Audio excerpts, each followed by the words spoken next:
Glory to Jesus Christ. Welcome back to another episode of City of Desert. In these episodes, we are making our way through the Philokalia, the writings of the Desert Fathers, the Eastern Fathers from the 4th to the 15th century. This is really the bedrock, if you will, of the spiritual tradition and the ascetic tradition upon which the spirituality of the church is built. Christianity is an ascetical religion, and it is rooted in what we see in these living icons of the gospel of the fathers and their teachings. Uh, in particular, these great saints from the Philokalia, but also writers like St. John Climacus, St. John Cassian, Isaac the Syrian, the writings of the Evergetinos. But in these little videos that I hope to do frequently for you, I just want to give you an opportunity to have something to meditate upon throughout the course of the day from the fathers, and to also use it as a little bit of a primer in and of itself. That we look at these little sayings and unpack them in such a way that we begin to understand the mindset of these great Eastern fathers, how they use language, their psychology, their spirituality, uh, their um, understanding of language as a whole. And so, again, we are picking up with the first writer in the first volume of the Philokalia, St. Isaiah the Solitary. And if you're following along in the text of volume 1, we are on page 23, and we are currently reading saying number 9 at the very bottom of the page. St. Isaiah writes, "If your intellect is freed, the breach between it and God is eliminated. If your intellect is freed." We've talked about this in the past, that the fathers use a word here that unfortunately in English is not a very good translation. It is described here as intellect, but the connotations of that, I think, are confusing. We often see it as one of our natural faculties, our ability to dissect things, to analyze them in order to understand them.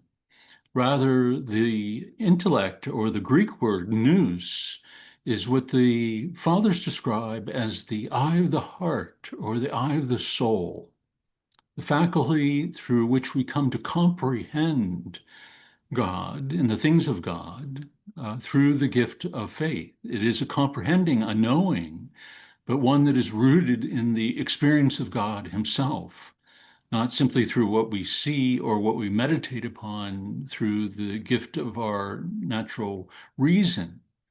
And so we are elevated by grace, but also of purity of heart to discern and to perceive the things that are of God. And so Isaiah tells us if the intellect, the nous, is freed through asceticism, through overcoming the passions, meditating upon the scriptures, the sacramental life, if it has been freed and transformed by the grace of God, if a soul is humble, then the capacity to discern grows, to see that truth, to be true theologians. And so he says the intellect is freed and the breach between it and God is eliminated.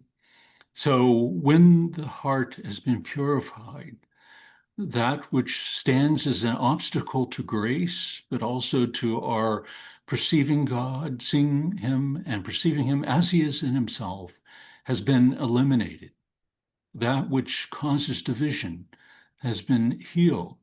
And so we can understand from this little saying of Isaiah why the fathers speak of purity of heart as being the immediate goal of the spiritual life. That it is through this purification of the nous, the intellect, through the grace of God, that one comes to see the things of God and to, more importantly, to experience them.